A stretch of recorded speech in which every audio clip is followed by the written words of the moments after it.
ila hadrati sayyidina wa habibina wa syafi'ina Muhammadin sallallahu alaihi wasallam wa ila arwahi abaihi wa ikhwanihi minal anbiya wal mursalin salawatullahi wa salamuhu alaihi wa alaihim ajma'in wa ala ali kulli wa sahabati wal qarabati wa tabi'in wa tabi'it tabi'in bi ihsanin ila yaumiddin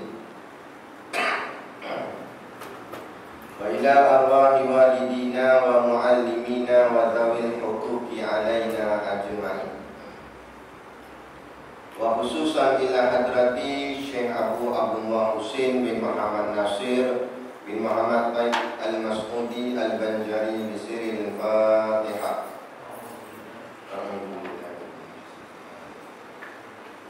Bismillah. Alhamdulillah.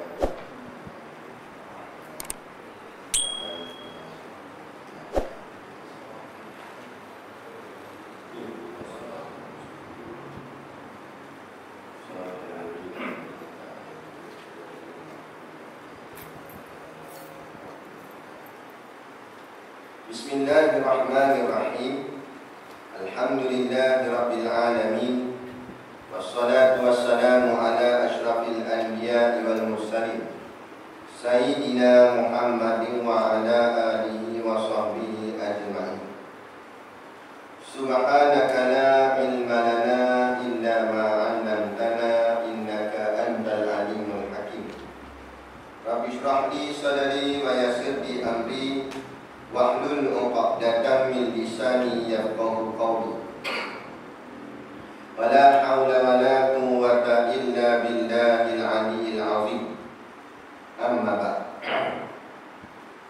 Alhamdulillah, kita sama-sama panjatkan syukur kehadirat Subhanahu wa ta'ala yang dengan limpah dan kurnianya diizin oleh Allah Subhanahu wa ta'ala kepada kita pada malam ini untuk sama-sama kita meneruskan lagi pengajian kitab kita, iaitulah kitab Usul Tauhid. Moga-moga dengan pengajian ini akan meningkatkan lagi keyakinan kita terhadap agama kita sehingga meningkatkanlah iman kita. Maka dengan iman itulah kita dimasukkan Allah ke dalam syurga nanti di hari akhirat kelak, insya-Allah. Amin ya rabbal alamin. Yang saya hormati pengerusi masjid dan seluruh staf kepimpinannya, para imam, para bilal, Dr. Siap yang tak dapat kita nak sebutkan namanya satu persatu, yang amat-amat disanjungi para asatizah, alim-alim ulama, tuan-tuan guru, ustaz ataupun ustazah yang hadir pada malam ini. Mohonlah ditegur kepada hamba yang fakir dalam bidang ilmu ini. Sekiranya apa yang disampaikan dan dikongsikan ada salah dan silapnya, yang kita kasihi ayah-ayah, ibu-ibu, pemuda-pemudi, muslimin dan muslimat yang dirahmati Allah sekalian. Baik, kitab nak ambil kitab ada depan ni. Jawi pun ada, Rumi pun ada. Rumi ada satu, dulu Rumi ada dua, yang lain juga Jawi. Baik, kitab kita ni kita buka muka surat 2.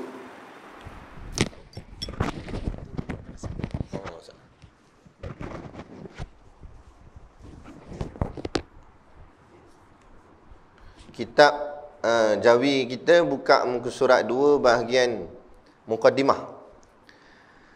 Dekat tengah-tengah ada kurungan ditulis wa ba'du. Qala al-muallifu rahimahullahu ta'ala wa nafa'ana wa iyyakum bi ulumihi fid daraini amin ya rabbal alamin.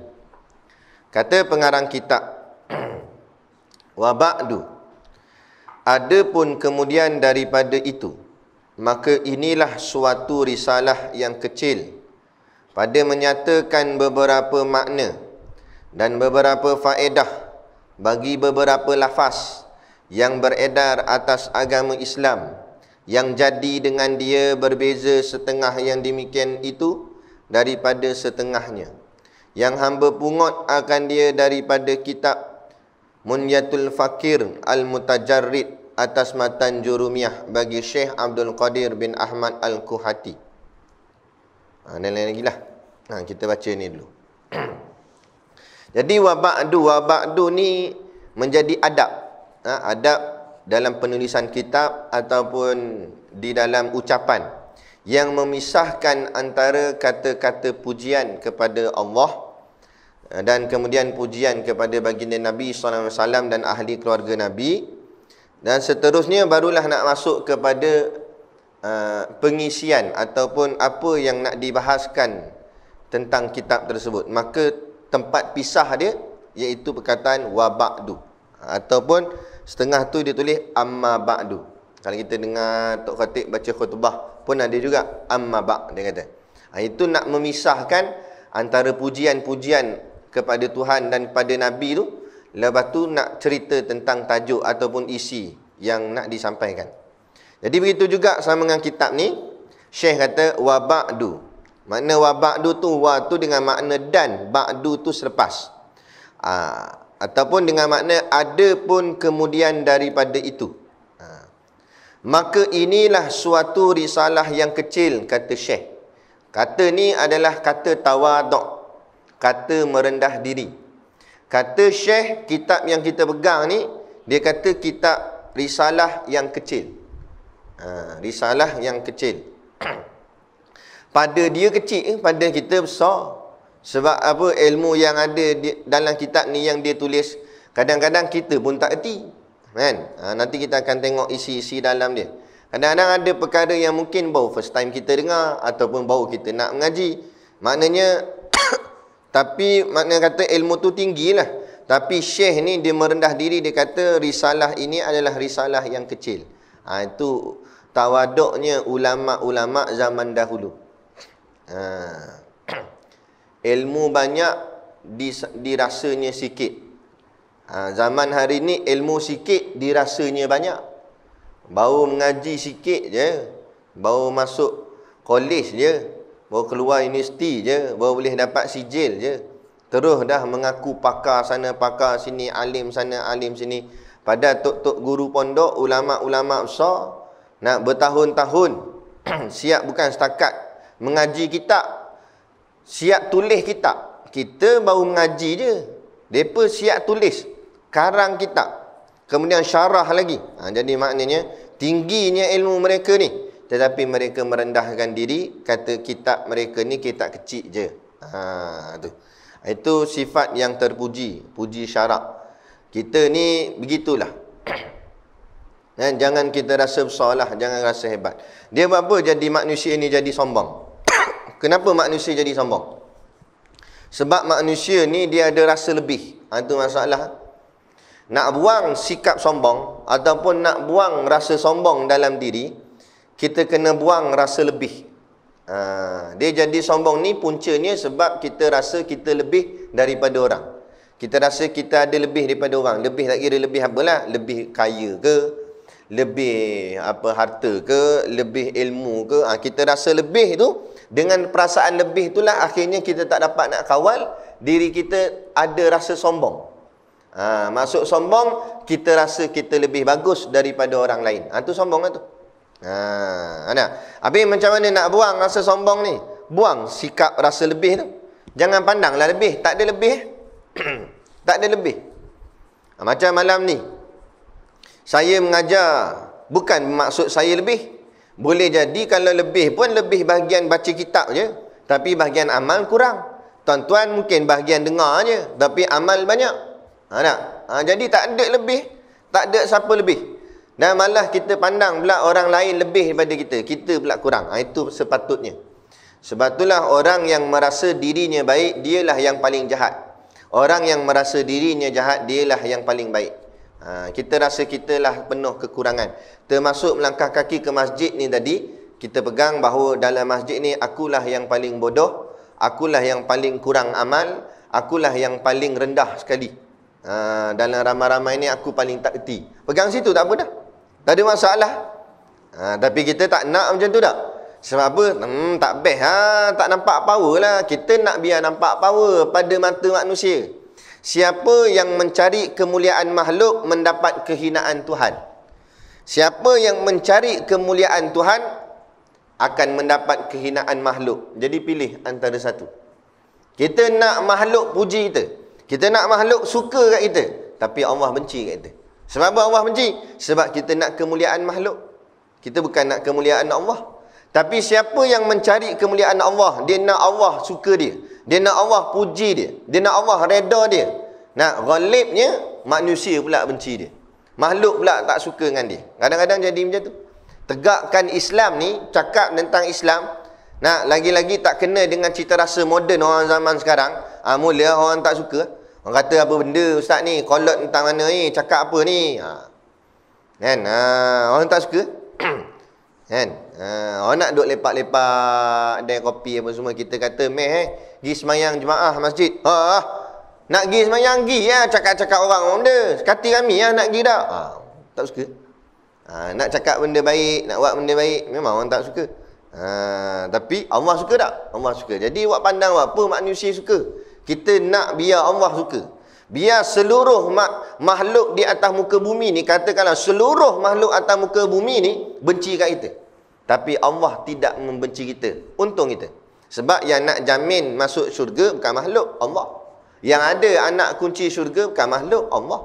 Allah yang nak bagi kat kita syurga, bukan makhluk. Makhluk pujilah juta kali pun, bukan dia boleh jamin kita masuk syurga.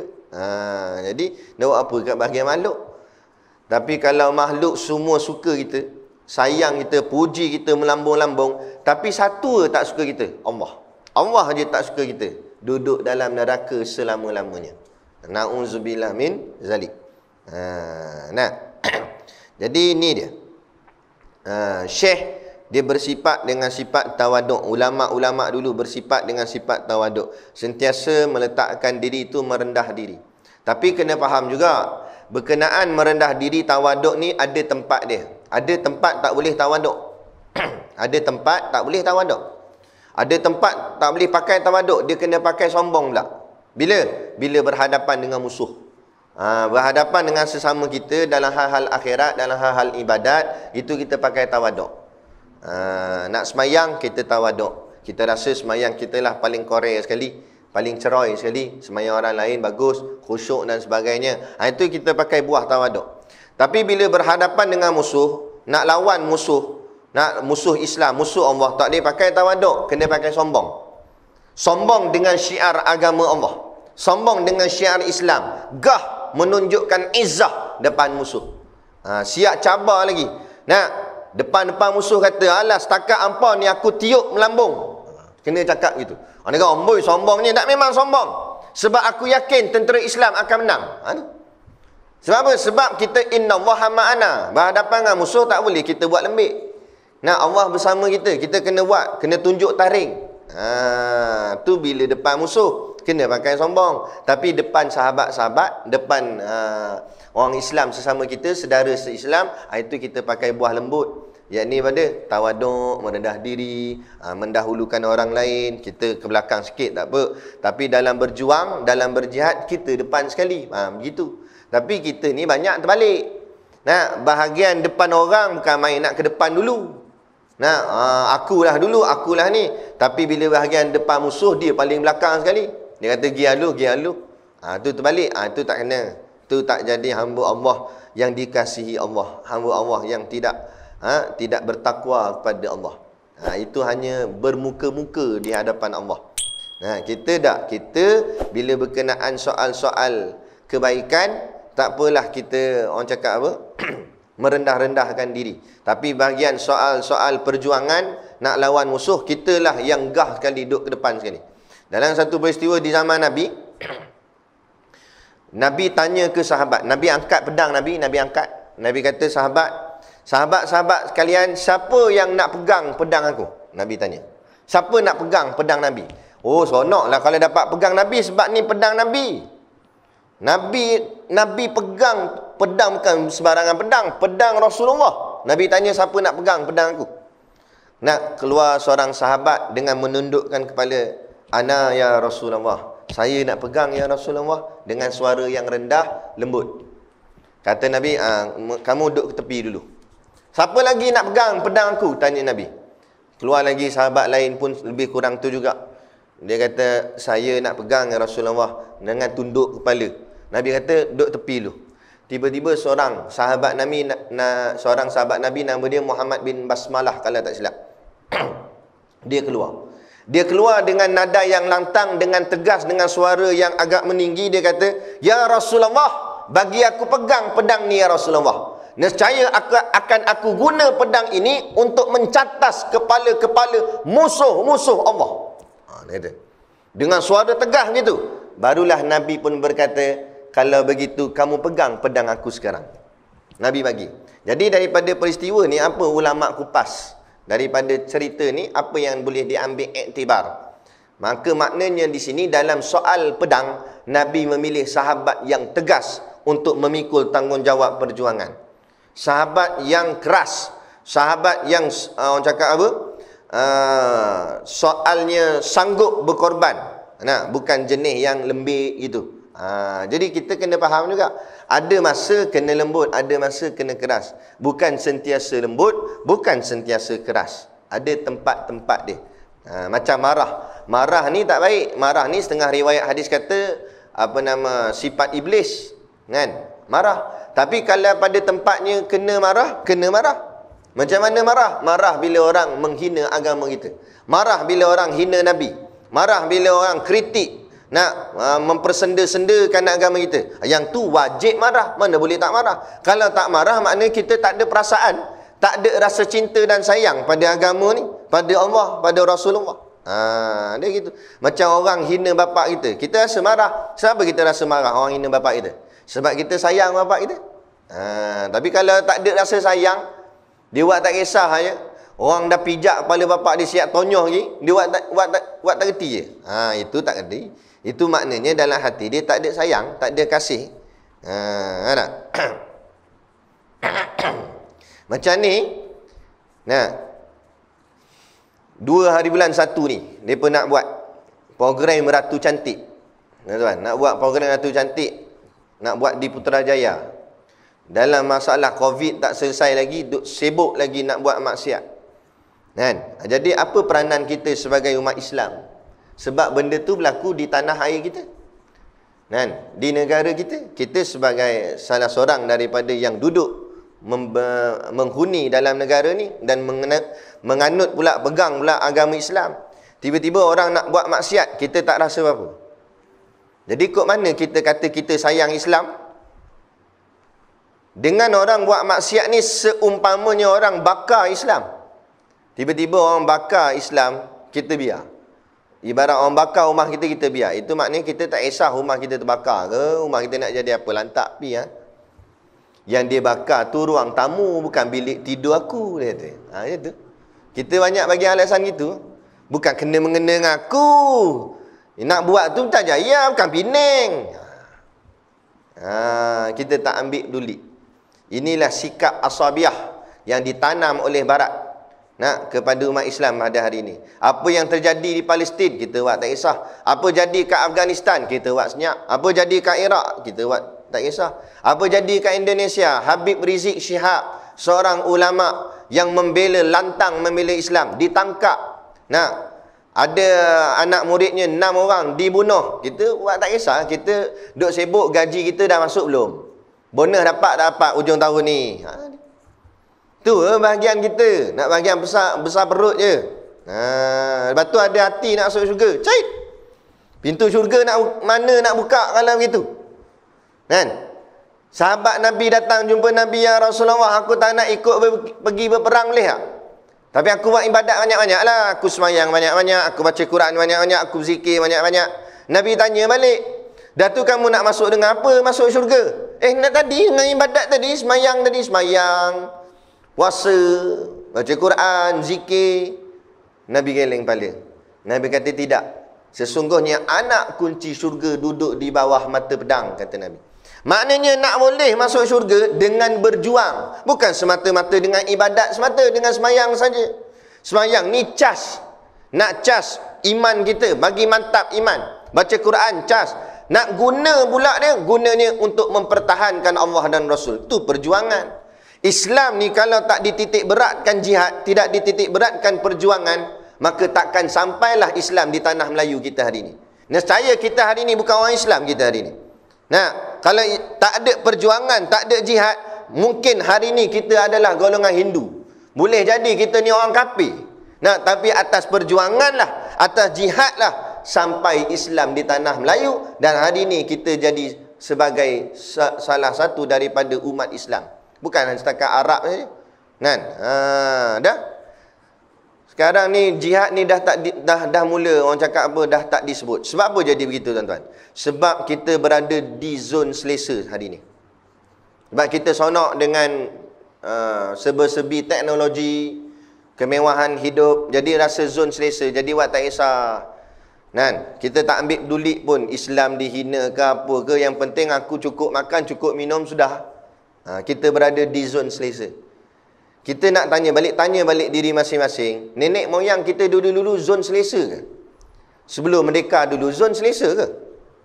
Nak mempertahankan Islam dengan nyawa, dengan darah, supaya Islam tu dapat kekal sampai ke anak cucunya hari ni. Kalau bukan kita, mereka berjuang, Tok Janggut, Mat Kilau, Tuan Guru Haji Abdul Rahman Limbung, Syekh Abdul Somad Al-Palembang, kepalanya dipenggal. Kerana mempertahankan Islam di tanah air. Tak nak orang robek agama dia, tak nak orang rosakkan agama dia. Pertahan Islam, bermandikan darah. Kita hari ni tak ada dah orang nak sebut benda-benda begini. Anak-anak muda kita lagi tak tahu sejarah. Bijaknya kafir laknatullah, dia tutup sejarah. Tak payah kata sirah Nabi, sirah diri dia sendiri, sejarah bangsa dia sendiri pun dia tak erti dah. Bila tak erti sejarah, mana ada rasa sayang kepada bangsa dan agama. Tak ada rasa sayang pada tanah air. Tak ada hubul watan minal iman, kata Nabi. Cinta tanah air itu sebahagian daripada iman. Tak ada dah benda ni. Yang dia sonok PUBG, yang dia sonok game, yang dia sonok tak habis-habis nak menyeronokkan hidup dia saja. Dia sedar tak sedar bahawa dunia sudah hampir kiamat. Dunia dah sampai nak ke penghujung. Kita bagai ibu apa pun buat tak ambil peduli, buat tak kisah. Lebih menyedihkan kita kadang-kadang, kita jalan-jalan tersempak golongan orang kata dah berusia dah. Orang kata rumah suruh pergi, kubur panggil mari. Kan? Orang panggil geng-geng otai lama lah. Duk lepak kedai kopi lagi, tak datang dah masjid. Kalau budak-budak muda tak pelik sangat ni, dah sampai tak ambil peduli langsung. Habis dah. Nak jadi macam mana ni negara kita ni? Umat kita akhir zaman ni macam mana? Pas satu-satu kita tengok masalah-masalah. Nak bicara tentang isu, terlampau banyak isu tentang agama kita, kan? Macam-macam lagi. Tu. Jadi ini dia pengorbanan tuan guru kita Syekh ni, iaitu Syekh Abu Abdullah Hussein Nasir, nak mengarang kitab. Tuan-tuan, hargailah. Kan? Kita tak, padahal kitab ni kalau beli pun tak bankrupt lah kita. Berapa ringgit sangat je harga kitab ni. Lagi mahal harga motor dengan kereta kita kat luar masjid ni. Mahal. Siap buat berhutang lagi, ambil loan lagi. Nak beli kitab tak sampai pakai loan. Tapi tak boleh nak beli. Tak apa, masjid tolong beli. Masjid tolong beli, tinggal pergi ambil je. Nak pegang baca, nak dengar je. Tak boleh ke? Nak tahu. Lepas tu nak masuk syurga tu, saya kata tadi, kita terhegeh-hegeh nak masuk syurga, tapi usaha tak ada. Pengorbanan tak ada. Berjuang tu tak ada. Nak masuk syurga dengan apa? Ingat boleh siapa datang masjid ni maknanya ahli syurga dah. Dah. Abdullah bin Ubay datang masjid, semayang belakang Nabi. Abdullah bin Ubay. Siapa dia Abdullah bin Ubay? Bapak munafik. Semayang belakang Nabi. Dah, patut dia masuk syurga. Tak masuk. Dia bapak munafik. Jadi jangan ingat dengan hanya kita datang masjid, duduk-duduk gitu saja. Boleh ni, boleh ni. Okey, ada ni, tara ni, okey dah. Jangan merasakan diri kita berada di zon selesa, tuan-tuan. Kata guru kami, dia pesan, selagi kedua tapak kaki kita tidak menginjak masuk ke dalam syurga Allah, selagi itu kita belum selamat. Buatlah apa pun. Saya jadi ustaz pun belum tentu selamat. Jumpa pula hadis iman yang menceritakan azab kepada orang yang menyampaikan ilmu, sekiranya ilmu itu tak memberi manfaat pada dia. Asyadun nasi azaban yaumal qiyamah. Orang yang paling pedih siksaannya pada hari kiamat, alimun la yanfa'uhum wa hu bi ilmihi. Mereka orang yang alim yang tetapi ilmunya tidak memberi manfaat oleh Allah kepadanya. Kan? Tak dapat memanfaatkan ilmu. Orangnya alim, azabnya paling teruk sekali di hari kiamat. Jadi tak ada zon selamat. Jadi tok guru pun belum tentu selamat. Jadi ulama lagilah belum tentu selamat. Nak kena jaga pula, nak kena ni, macam-macam. Jadi kok mana yang kita duk rasa zon selesa, duk rasa relax-relax saja, tak boleh.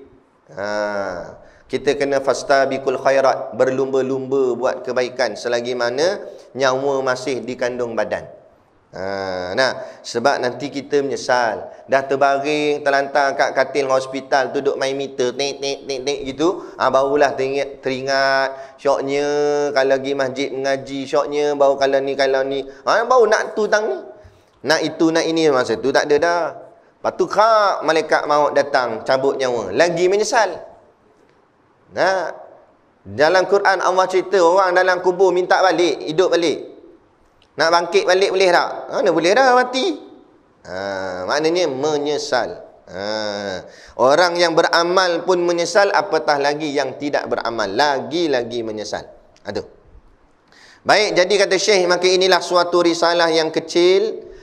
Apa dia? Pada menyatakan beberapa makna. Jadi kata ulama, muqaddimah kitab itu selalunya ibu kepada keseluruhan kitab tu. Kitab ni.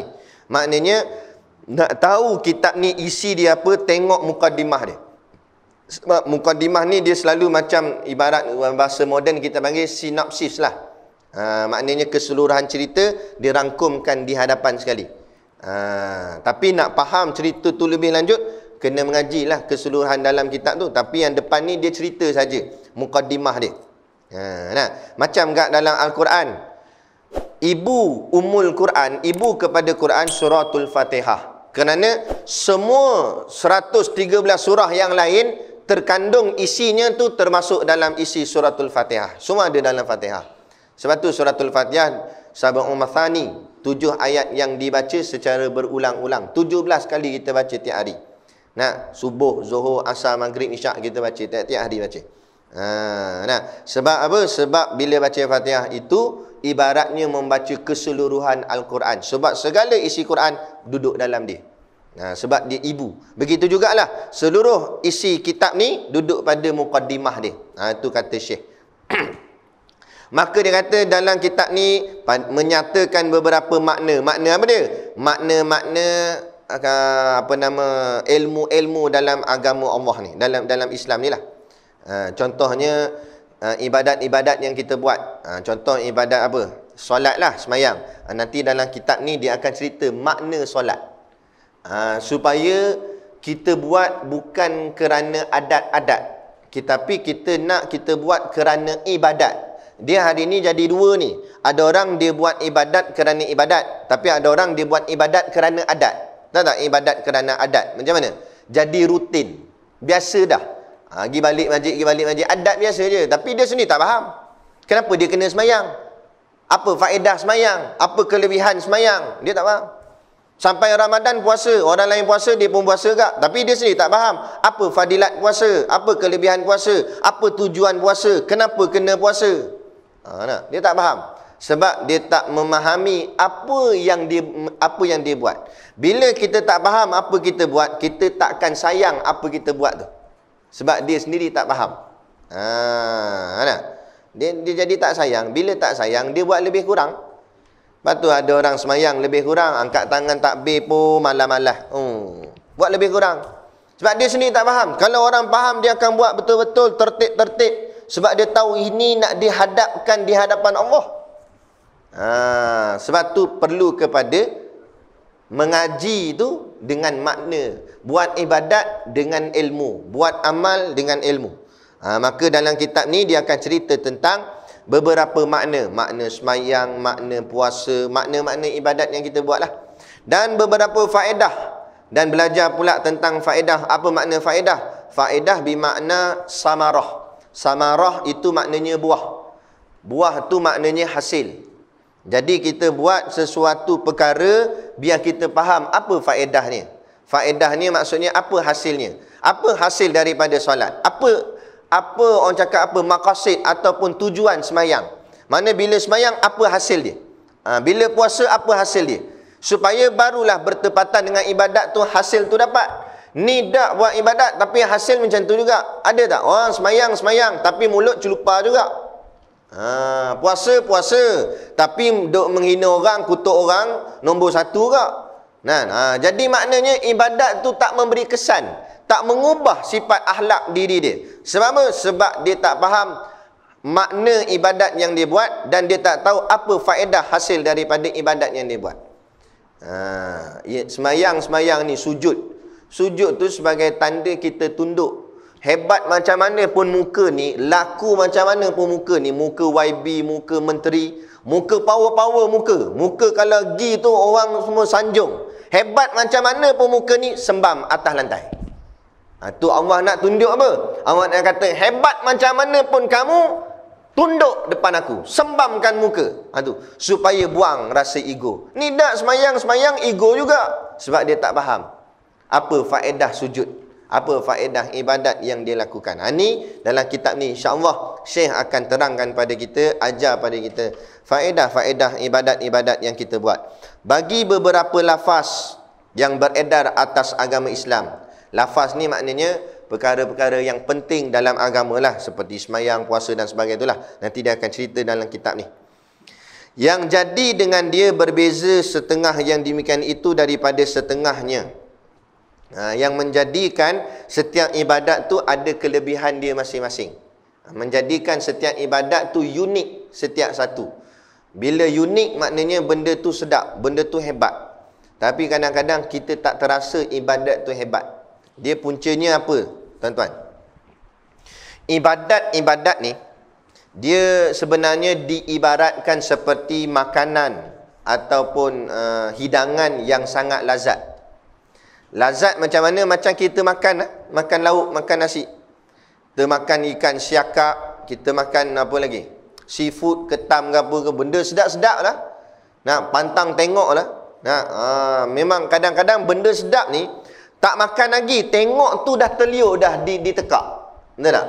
Tengok tu dah terasa dah ditekak sebab benda lazat, benda sedap. Ibadat ni sebenarnya macam tu.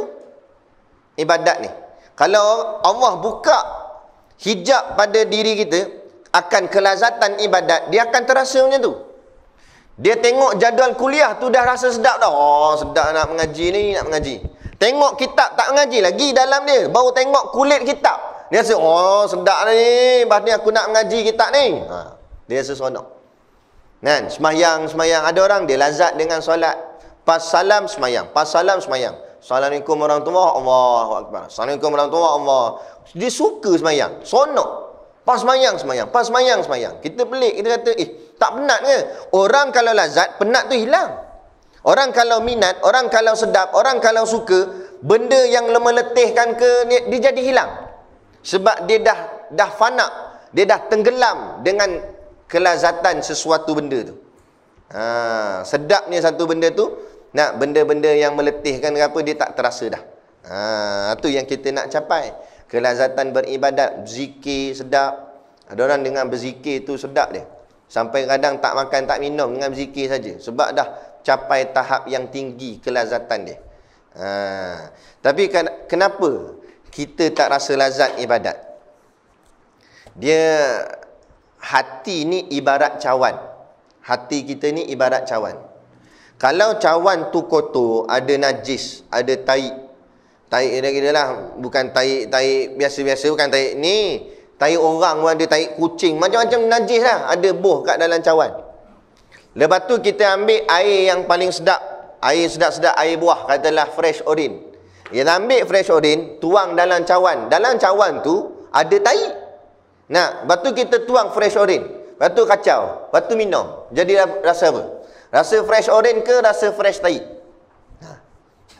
Rasa fresh taik lah, rasa tak sedap. Sebab tu kita ibadat rasa tak sedap.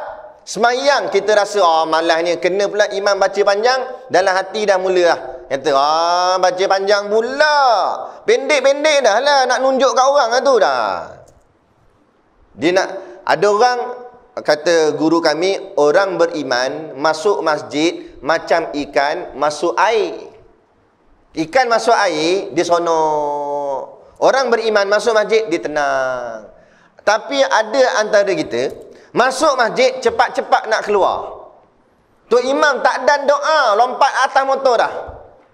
Orang patut sonok duduk di masjid. Tempat tenang, tempat alunan ayat Quran, malaikat-malaikat bertandang. Tak.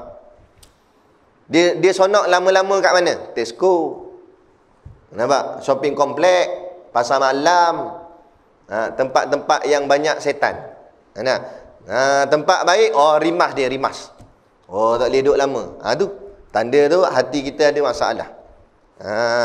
Hati kita kotor. Dia tak rasa lazat. Tadilah cawan kotor, bubuh air yang sedap sekalipun tak terasa sedap, malah terasa tak elok. Rasa tak sedap, rasa jelek. Sebab campur dengan benda tak elok. Jadi macam mana nak buat? Kena cuci cawan. Cuci cawan tu ulama panggil dia takhalli. Dalam proses tu proses takhalli dalam bidang tasawuf. Mencuci hati. Macam mana cuci hati? Istighfar. Minta ampun pada Allah. Buang segala dosa. Tanam azam. Bahawa aku nak berhenti buat maksiat. Aku tak nak buat dah dosa-dosa yang aku pernah buat. Menyesal. Pertama kena ada timbul rasa menyesal. Kemudian tanam azam. Aku tak nak buat dah. Kemudian yang ketiga, kalau ada peluang, aku takkan buat dah. Pegang situ kemah-kemah. Buat tiga-tiga ni betul-betul. Buang maksiat, tak nak buat dah, menyesal. Nak nitih-nitih air mata, minta ampun pada Allah, taubat sungguh-sungguh, insya-Allah Allah cuci hati kita. Atta ibu minadzanbi kaman la dzanbalah. Siapa yang bertaubat kepada Allah, Allah akan ampun dosanya macam bayi yang baru lahir, budak yang tak ada dosa lagi. Bersih. Barulah hati tu hati yang sejahtera, hati yang salim. Yauma la yanfa'u malu wala banun illa man atallaha biqalbin salim. Pada hari yang tak ada guna harta benda dan anak pinak, melainkan hati yang datang bertemu Allah dalam keadaan hati yang sejahtera, hati yang salim, hati yang bersih, hati yang tak ada barang-barang kotor. Barulah bila cawan tu bersih, tuang air. Tak payah kata fresh orange, tuang air kosong pun sedap dah. Maksudnya bila hati dah bersih, tak payah kata ibadatnya hebat-hebat, ibadat simple-simple pun terasa sedap dah, terasa lazat dah, seronok. Baca Quran tu dia akan rasa sedap. Saya boleh cerita je, tuan-tuan kena buat. Kalau tuan-tuan buat, tuan-tuan akan rasa sendiri. Dengar saja dia tak jadi. Kita buat sungguh-sungguh. Balik ni buat sungguh-sungguh. Taubat sungguh-sungguh pada Allah. Buat solat sunat taubat 2 rakaat. Lepas tu istighfar banyak-banyak. Minta ampun pada Allah. Ingat balik dosa kita sejak zaman muda itu. Kita ingat balik, ya Allah, aib aku ya Allah. Ampunkanlah ya Allah segala dosa tu. Waktu tu aku jahil, waktu tu aku silap. Tolong ya Allah. Kalau engkau tak ampun, habis aku ya Allah. Teruk aku ya Allah. Minta sungguh-sungguh. Nak nangis, menangislah. Minta ampun sungguh-sungguh. InsyaAllah nanti kita akan rasa ringannya ibadat. Dia jadi sonok nak buat ibadat. Semayang jadi mudah, nak baca Quran jadi sedap. Dia jadi gitu. Baru dia akan sonok dengan ibadat. Barulah dia jadi laju dalam melaksanakan ibadat. Kita jadi slow ibadat ni sebab muatan berat. Bukan perut kita besar, tak. Makna muatan berat tu makna dosa banyak. Macam lori kontena, kepala tu dia bawa kontena belakang, barang berat, dia tak boleh pergi laju. Padahal enjin lori bukan enjin biasa-biasa. Enjin tu enjin kuat dah tu, tapi dia tak boleh pergi laju sebab apa? Sebab belakang barang berat. Jadi slow. Lagi-lagi naik dekat ni highway dekat Ipoh tu, ada terowong tu, nak naik bukit tu, tu lagi slow. Slow, tak boleh nak pergi sebab belakang berat. Bila sampai dah kat destinasi tu, bawa turun kontena tu, cabut, tinggal kepala je. Tengok dia punya laju macam mana? Berdesuk pergi. Sebab apa? Sebab muatan tak ada. Kita jadi slow buat ibadat ni, jadi malas. Nak pergi masjid pun terhege-hege, pelan-pelan gitu. Jadi malas nak buat ibadat. Nak bangkit tahajud pun termenung atas katil. Nak dia pandang pilih pandang dia. Jadi slow. Nak buat ibadat tu slow. Sebab apa? Sebab kita pikul beban yang berat. Mana bebannya? Dosa. Jadi minta ampun pada Allah, buang segala dosa, taubatan nasuha, buang segala dosa, barulah jadi macam kepala lori tadi. Cabut dah belakang kontena dia, melaju berdesuk. Bila Allah ampun dah dosa kita, tak ada dah muatan berat belakang badan kita yang memberatkan kita dosa ni, hilang dah segala dosa, laju lah. Barulah kita akan jadi rancak melaksanakan ibadat. Pas semayang nak semayang, pas semayang nak semayang, pas baca Quran nak baca semuka lagi. Sedar-sedar dah berapa juzuk dah baca. Kadang tak perasan. Pas zikir nak berzikir, pas zikir tersenyum-senyum dia berzikir kepada Allah. Sebab apa? Sebab sudah mencapai tahap kelazatan beribadah. Jadi untuk mencapainya tu, salah satunya akan diterangkan di dalam kitab ni. Macam mana kaedah kita nak buat supaya kita akan mendapat rahsia-rahsia di dalam ibadat itu. Sebab setiap ibadat tu ada rahsianya. Bila tersingkap rahsia, barulah terasa manis. Macam gula, rahsia gula adalah manis. Dia duduk di dalam gula. Dengan hanya pegang gula, tak terasa manis. Macam mana nak singkap rasa gula? Ambil gula telan. Masuk dalam mulut, akan tersingkap rasa gula. Apa rasa gula? Kemanisan gula akan tersingkap. Begitu juga rahsia ibadat. Nak tahu rahsia ibadat, nak rasa khusyuk, nak kena semayang. Dan tata tertib semayang kena jaga. Maka Allah akan singkap rahsia semayang, akan datang rasa khusyuk. Dan dia akan rasa betapa lazatnya khusyuk tu.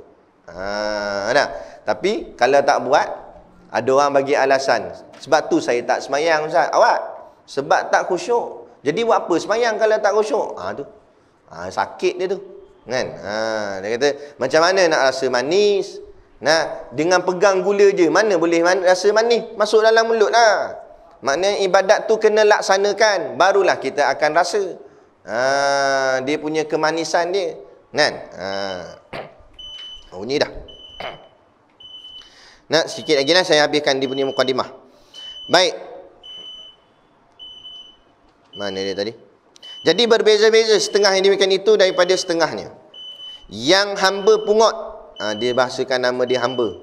Pungut maknanya dia nakal, dia ambil, dia cedok akan dia daripada beberapa kitab-kitab ulama yang lebih besar lah. Iaitulah daripada kitab Munyatul Fakir, kitab Munyatul Fakir Al-Mutajarrid atas matan Jurumiyah bagi Syekh Abdul Qadir bin Ahmad Al-Kuhati. Yang ni saya baca je lah. Syekh ni dia ambil daripada nama-nama kitab yang dia mengaji. Dan kitab Jami' li Usuli fi li Awliyai bagi Syekh Ahmad Al-Kamshakhanawi. Syekh Ahmad Al-Kamshakhanawi ni seorang wali Allah. Dan kitab Kibrit. Dan kitab Al-Kibrit Al-Ahmar Wal-Aksir Wal-Akbar.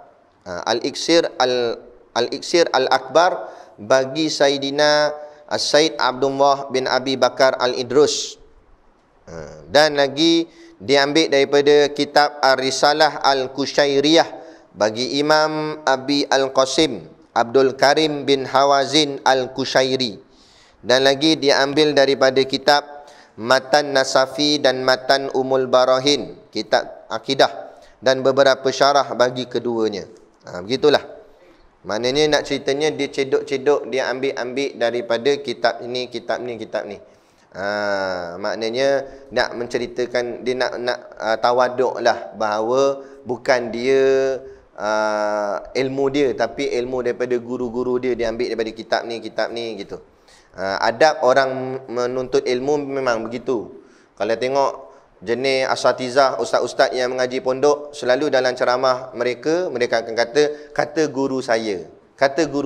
Sebab supaya tak nampak kita yang hebat, tapi yang kita nampak guru kita lah yang didik kita.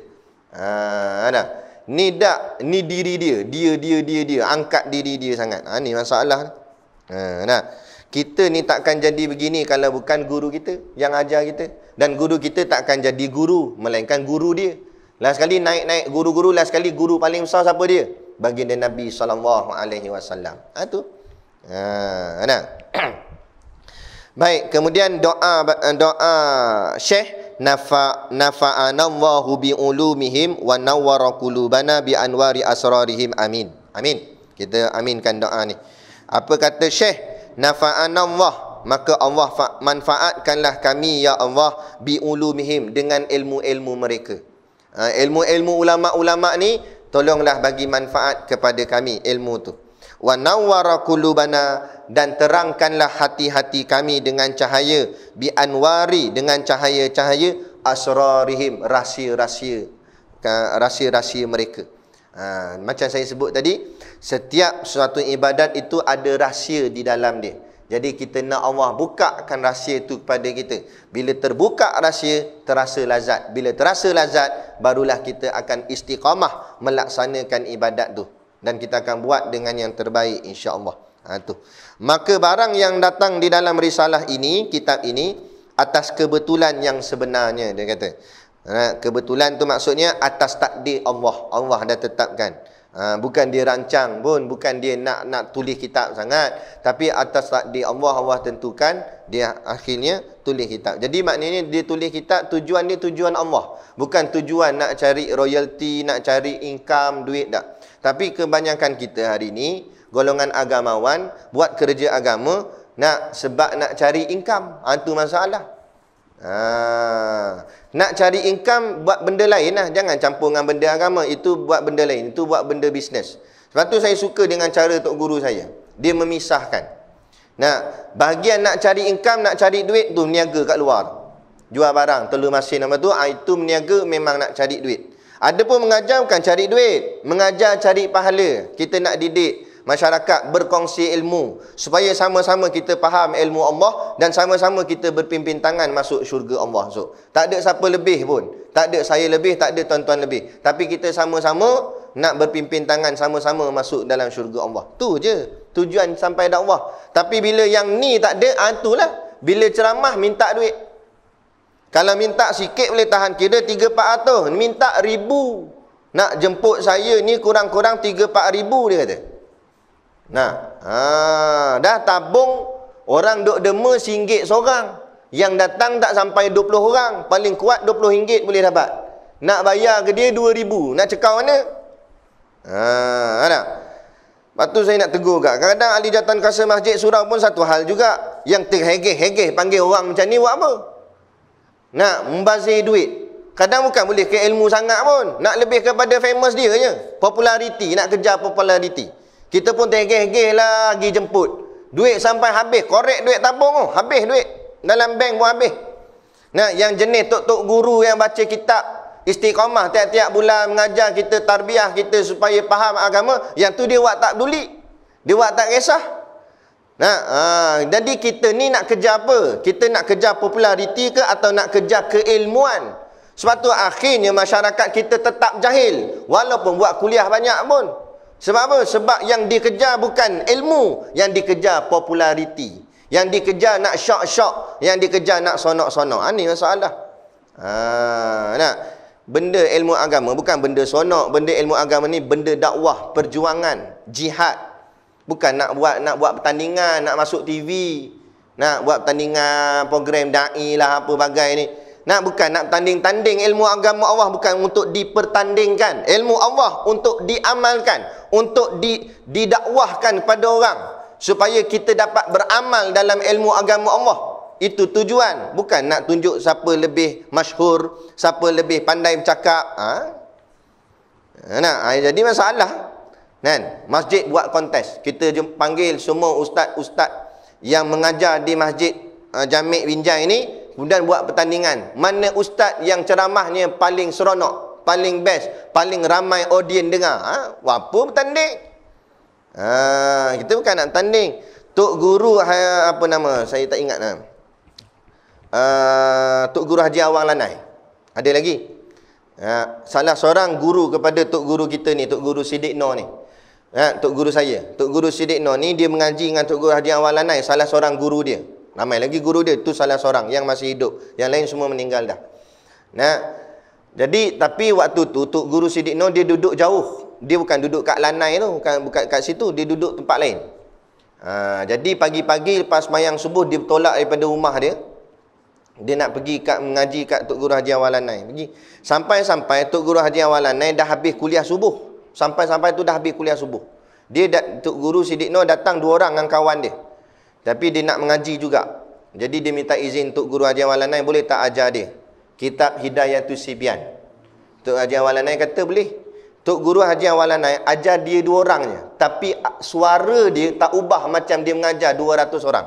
Suara dia tetap lantang, tetap kuat. Padahal duduk depan dia 2 orang Lepas tu dia ajar sungguh-sungguh. Walaupun 2 orang je depan dia. Sebab yang dia kejar bukan nak keramai ke apa. Yang dia kejar nak sampaikan ilmu. Walau 2 orang saja pun di hadapan. Akhirnya walhasil tengok apa jadi kat Tok Guru Siddik Nur. Seorang yang alim. Hasil daripada guru yang ikhlas mendidik. Aduh. Nak cuba kita. 2 orang. Pergi cari lagi lah. Yang lain ramai sikit baru datang balik. 2 orang macam mana saya nak ngajar 2 orang je. Kita berkira-kira. Ada jenis macam tu. Saya nak panggil ustaz tu di pondok kami. Lepas tu dia tanya, saya ni datang dari jauh ni. Dia kata, kalau setakat 20 orang je yang datang ceramah saya tak baloi, dia kata. Nak, kalau saya buat ceramah berapa ramai boleh datang? Dia kata. Saya nak kurang-kurang 100 baru saya datang. Oh boy. Dia kata tak payah datang. Ni ada jenis macam ni. Apa benda? Kadang-kadang minta maaf cakap, saya ni memang mulut jenis direct je. Buat sekolah tahfiz, tapis pula ambil yang pandai baca je. Buat sekolah tahfiz. Dia test dulu interview budak tu boleh tak? Baca surah Yasin ke apa, hafal surah ni, baca-baca lepas baru boleh terima. Terhad kat tu berapa orang Habis ambil yang pandai je, yang bodoh nak letak mana? Yang tak erti baca nak buat mana? Sebab apa ambil yang pandai je, ambil yang boleh baca? Sebab nak jaga reputasi sekolah. Nak jaga nama sekolah. Kita nak jaga nama sekolah ke nak jaga nama agama? Ini masalah penyakit umat akhir zaman. Nak jaga nama agama ke nak jaga nama kita? Kalau nak jaga nama agama, yang tak erti tu kita ambil. Supaya kita nak didik dia sampai jadi erti. Dah, ambil yang erti je. Habis yang tak erti nak buat mana? Ini masalah. Lepas tu saya suka cara Tok Guru saya. Pelajar kami pernah mencapai 100 orang. Tapi blok bangunan ada 2 blok je. Penuh dah. Tidur pun rapat dah masa tu. Saya tanya Tok Guru, dah ramai ni pelajar kita kat 100 orang. Tapi ada orang duk tanya lagi nak masuk. Boleh buka lagi ke Tok Guru? Ke kita nak tutup je? Tok Guru tanya saya balik. Orang nak ngaji, kamu sekat. Kamu tak bagi dia mengaji. Kamu nak jawab apa depan Allah? Kamu nak jawab apa? Orang nak mengaji tapi kamu tak bagi. Kamu nak jawab apa depan Allah? Kata, baik. Buka. Nampak? Tu Tok Guru dia mendidik. Tu buka. Dia kata tak ada masalah. Tempat tak ada kita bina lagi, kita buat lagi. Insya-Allah. Allah hantarkan bantuan. Adalah orang nak sumbang, buat lagi blok bangunan. Orang nak mengaji tak payah kata 100, 1000 orang kalau nak mengaji kita buka lagi. Sebab orang nak mengaji, kan? Elok dah tu orang nak mengaji daripada orang tak nak mengaji. Kan? Tu. Jadi janganlah berbetulkan balik niat apa kita buat kerana apa? Kerana Allah, kerana agama. Bukan kerana nak cari populariti, bukan nak cari sedap-sedap, bukan nak cari sonok-sonok, bukan nak bermewah-mewah. Ini dah berlari. Nak niat asal dalam kerja buat agama ni. Maka iaitu daripada segala beberapa cahaya mutiara lafaz mereka itu yang sangat cemerlang. Segala kata-kata ulama itu seperti cahaya mutiara yang menerangi hati-hati kita. Lafaz mereka itu yang cemerlang. Kadang-kadang kata-kata ulama tu berdesup, orang kata tarbiyah sentak, tu masuk dalam hati, kadang-kadang mencerahkan hati kita. Jadi menyebabkan kita jadi terjentik untuk buat satu perubahan. Itulah kata-kata ulama, mutiara lafaz mereka itu.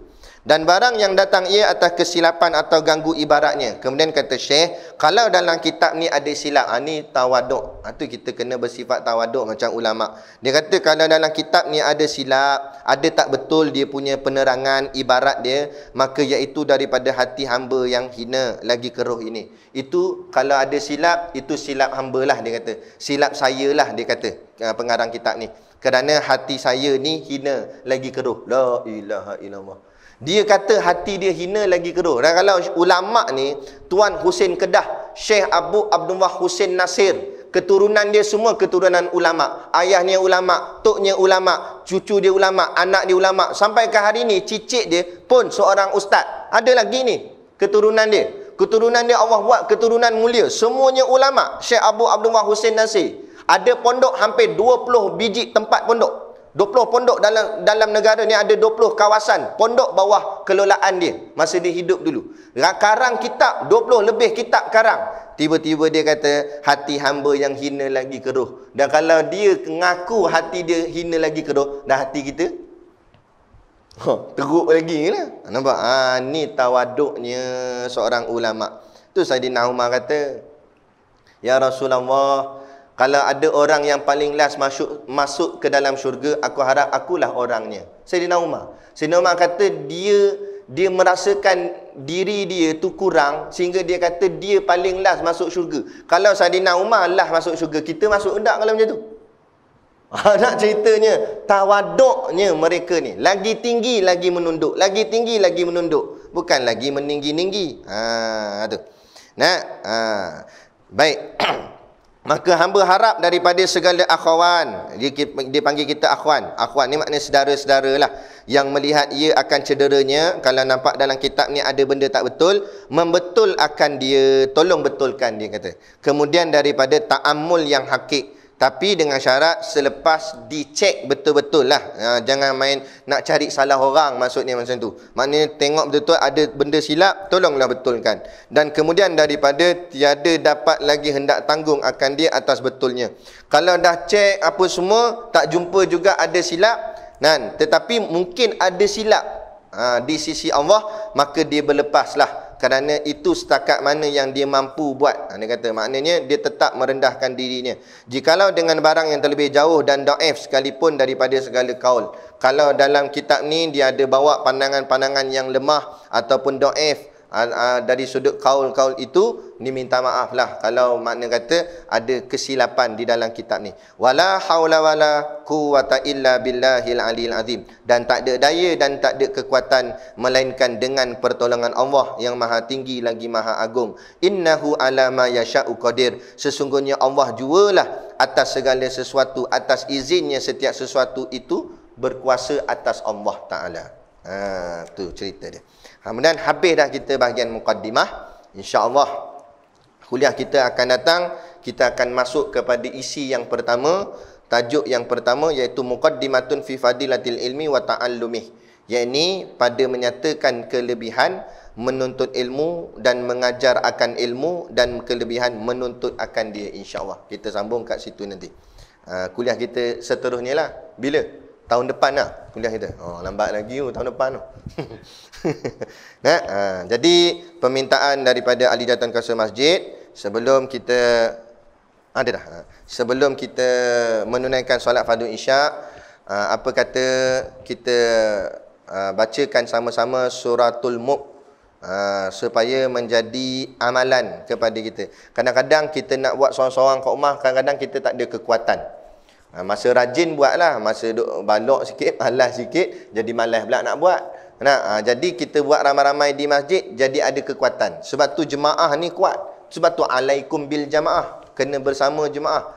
Sebatang lidi, kalau sebatang saja dikepak patah. Tapi kalau segenggam lidi dikepak takkan patah. Begitulah. Sebab itulah kita kena buat secara berjemaah, barulah kita sama-sama ada kekuatan. Kita pinjam semangat kawan ni pinjam semangat kita. Sama-sama kita dapat kita buat sama-sama, insya-Allah. Ada kot masing-masing kat tangan masing-masing.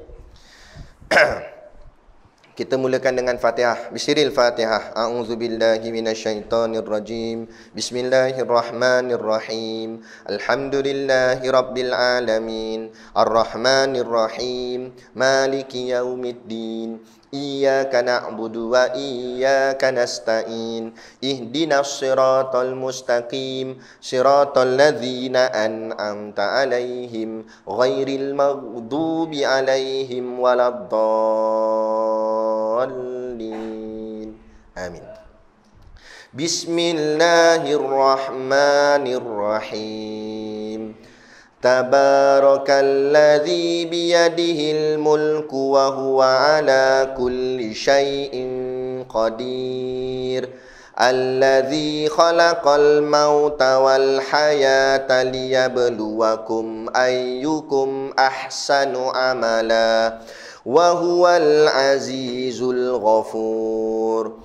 الذي خلق سبع سماوات طباقا ما ترى في خلق الرحمن من تفاوت فارجع البصر هل ترى من فطور ثم ارجع البصر كرتين ينقلب إليك البصر خاسئا وهو حسير ولقد زينا السماء الدنيا بمصابيح وجعلناها رجوما للشياطين وأعتدنا لهم عذاب السعير وللذين كفروا بربهم عذاب جهنم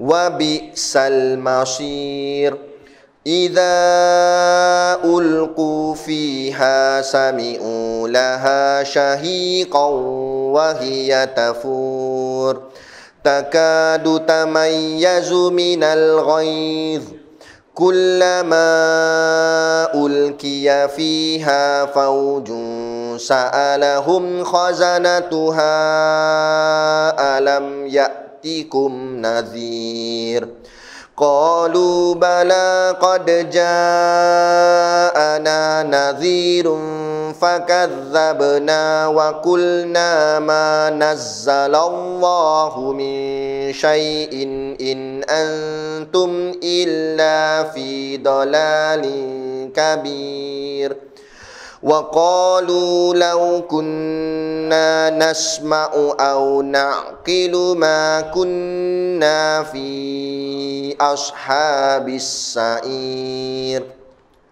فاعترفوا بذنبهم فسحقا لأصحاب السعير إن الذين يخشون ربهم بالغيب لهم مغفرة وأجر كبير وأسروا قولكم أو اجهروا به إنه عليم بذات الصدور ألا يعلم من خلق وهو اللطيف الخبير هو الذي جعل لكم الأرض ذلولا فامشوا في مناكبها وكلوا من رزقه وإليه النشور أأمنتم من في السماء أن يخسف بكم الأرض فإذا هي تمور أم أمنتم من في السماء أن يرسل عليكم حاصبا فستعلمون كيف نذير ولقد كذب الذين من قبلهم فكيف كان نكير أولم يروا إلى الطير فوقهم صافات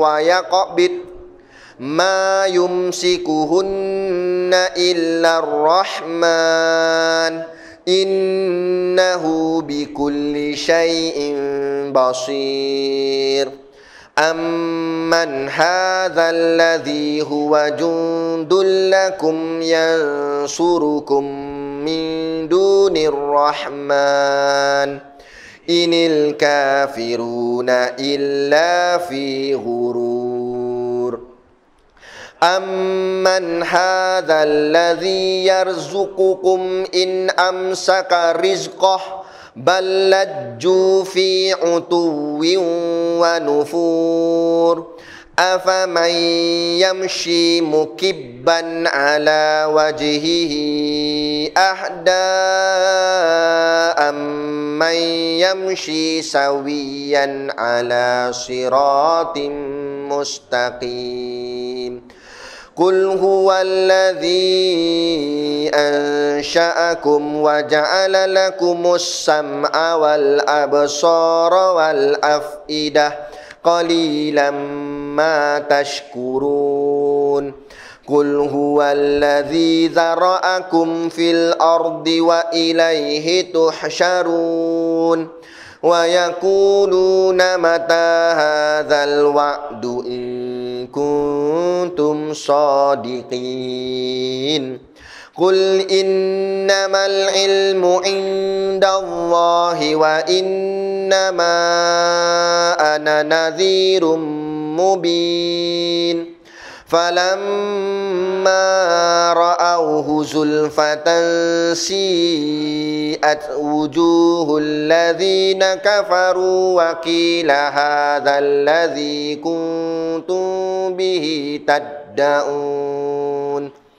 قل أرأيتم إن أهلكني الله ومن معي أو رحمنا فمن يجير الكافرين من عذاب أليم قل هو الرحمن آمنا به وعليه توكلنا فستعلمون من هو في ضلال مبين قل أرأيتم إن أصبح ماؤكم غورا فمن يأتيكم بماء معين صدق الله العظيم أعوذ بالله من الشيطان الرجيم بسم الله الرحمن الرحيم الحمد لله رب العالمين والصلاة والسلام على أشرف الأنبياء والمرسلين سيدنا محمد وعلى آله وصحبه أجمعين اللهم تقبل منا صلاتنا ودعاءنا إنك أنت السميع العليم وتب علينا إنك أنت التواب الرحيم اللهم اجعل ديننا دين النبي محمد صلى الله عليه وسلم وإسلامنا إسلام المسلمين وإيماننا إيمان المؤمنين وصلاتنا صلاة الخاشعين وأعمالنا أعمال الصالحين ونيتنا نية المخلصين وذنوبنا يا الله ذنوب المستغفرين وحياتنا حياة العلماء وموتنا بموت الشهداء وادخلنا الجنة مع الأنبياء عليهم الصلاة والسلام ربنا آتنا في الدنيا حسنة وفي الآخرة حسنة وقنا عذاب النار وقنا عذاب النار وقنا عذاب النار وصلى الله على خير خلقه سيدنا محمد وعلى آله وصحبه وسلم سبحان ربك رب العزة عما يصفون والسلام على المرسلين والحمد لله رب العالمين آمين يا رب العالمين تقبل الله منا ومنكم. Takbir.